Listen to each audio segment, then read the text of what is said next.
کیونکہ میرا دل نہیں مان رہا تھا، اور اس رات میں نے خواب دیکھا، اور اس خواب میں نے بہت بڑی ہستی کو دیکھا جنہوں نے مجھے یہ حکم دیا کہ میں اس کو مسلمانوں کے سب سے مقدس قبرستان میں دفنانے کا کام کروں، کیونکہ یہ بہت ہی نیک عورت ہے۔ بس اس کے بعد سے میں نے عزم کر لیا کہ میں اس کو اسی بڑے قبرستان میں مدفن کرواؤں گا۔ مجھے پتا تھا کہ لوگ میری مخالفت کریں گے، لیکن اب میں نے تم سب کو اس کی کہانی بھی سنا دی ہے۔ ہم سب کی آنکھوں میں آنسو تھے۔ اس بیچاری نے کتنا ظلم برداشت کیا، لیکن ہمیں یقین تھا کہ آخرت میں اسے انعام ضرور ملے گا۔ ہم نے یہ بات سب کو سمجھانے کی کوشش کی، لیکن یہ سب اتنا آسان نہ تھا۔ پر وقت کے ساتھ یہ معاملہ دب گیا اور سب لوگوں نے اس حوالے سے صدر صاحب کو تنگ کرنا تو چھوڑ دیا، لیکن اس بات کے بارے میں وہ ابھی بھی بولتے تھے۔ ایک دفعہ پھر سے مخالفت کرنے والوں نے سر اٹھائے تھے، لیکن ان کو چپ کروا دیا گیا اور معاملہ ٹھنڈا ہو گیا۔ میں واپس اپنے گھر آ گیا۔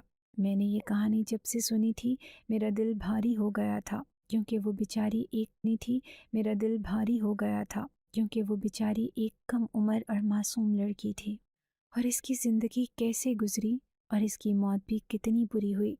جو لوگ اس کو لے گئے تھے، جب ان کو پتہ چلا کہ یہ تو اس مقصد کے تحت یہ سب کر رہی تھی، تو ان لوگوں نے اس کو جان سے ہی مار ڈالا، جبکہ ان لوگوں نے بھی تو اس کے ساتھ گناہ کا کام کیا تھا۔ پھر سزا اسی کو کیوں ملی؟ ہمیشہ سزا عورت ہی کو کیوں ملے؟